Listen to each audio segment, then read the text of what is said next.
come across to Aina Tangent, who's joining us live from Beijing. And Mr. Tangent, my question to you is going to be on what Trump today demanded. 10 trillion USD should China pay the global damages. Were these man-made origins of the virus brushed aside in April 2020? Because I'll tell you how it's also been revealed earlier that the Chinese army projected the next world war would be fought with bioweapons, and for that purpose it developed in 2015 coronavirus to destroy the economy, countries' health infrastructure.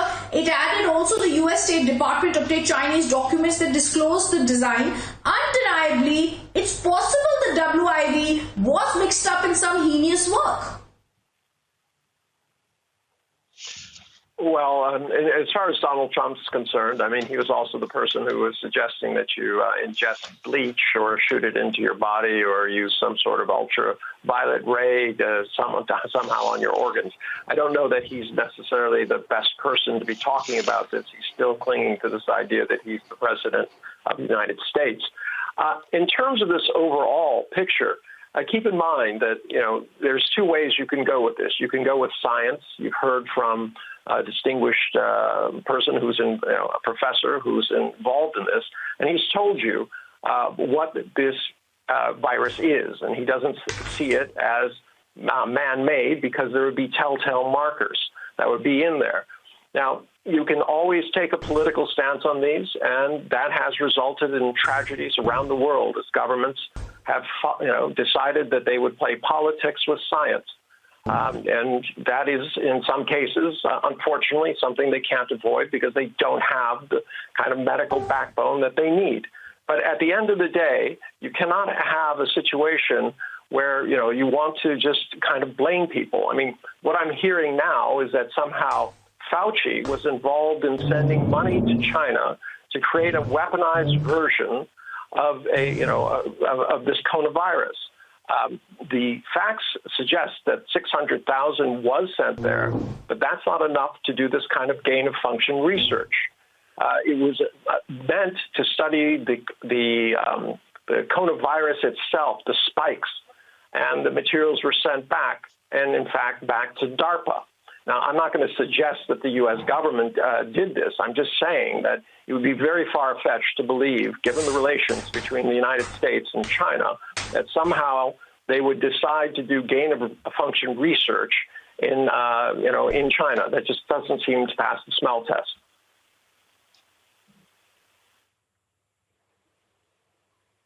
That's a point you are making, but I do believe larger points also here. Major General G.D. Bakshi is raising his hand. I'll also come across to you, Major General G.D. Bakshi. Dr. Chaulia, you also raised your hand there, and I want to ask you, as these are documents and there are also scientists, the global scientific community also demanding an investigation, should China also be demanding a probe when there are certain investigations and China should be joining that? But 3 researchers at the Wuhan laboratory were also treated in a hospital in November 2019, just before the virus began infecting humans in the city. What are we to make out of the origins of a virus when China is not, as of now, really letting an investigation start on the origins, Dr. Chaulia? Yeah, Rhythm, that's the whole point, right? I mean, China has been obstructing and obfuscating.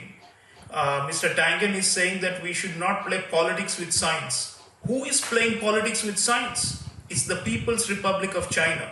They started this. They covered up for many months when it was percolating, it was spreading, not only within mainland China but across the world.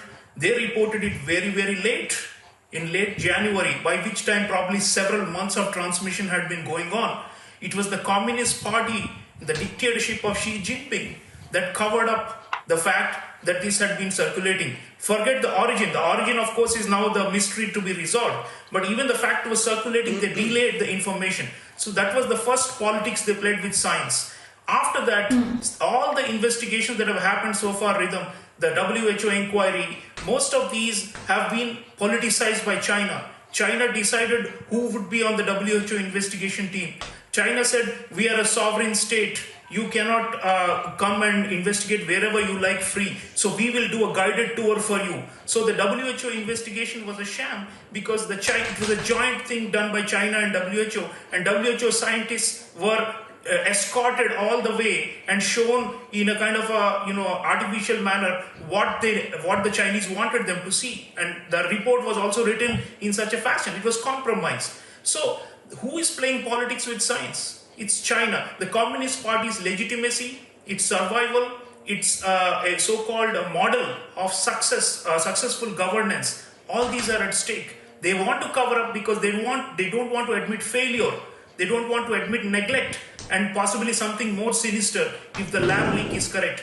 Biological weapons, they have one of the countries which have invested a lot of money into this. Their military doctrines talk about it. So we cannot rule those out. And last thing I want to say, Rhythm, is the whole saga is now with the Fauci emails. What does that show? The Americans were naive. They thought that this is scientific cooperation.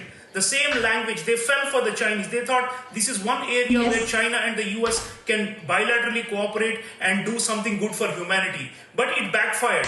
What Fauci is saying is not that he was directly funding gain of function research in Wuhan Institute of Virology. Yes, Dr. Chaulia. We gave that money. And we don't know whether the Chinese used it for the legitimate purposes or for something sordid and terrible. So I think the Chinese misused and milked the Americans. They have done not only with the US government, many private universities, Harvard, Princeton, Yale, you name it, some of the biggest names in US academia where there are high-tech labs have cooperated with China in good faith. And now the Chinese have repaid them back by backstabbing them, and now you see the reality. The Americans are waking Correct, up. Dr. Chaulia. They had been so entangled with China in all forms of investments and scientific cooperation, and now they realize that behind their backs, the Chinese were hoodwinking them, and now the Americans themselves have paid a heavy price. The world is paying a heavy price for trusting China. So we cannot trust China. We cannot trust the Communist Party and its obscurantist mindset. And therefore, Dr. Chaulia, we cannot trust them. That is the real lesson of this whole saga. Yes. And I hope the Americans have at least learned it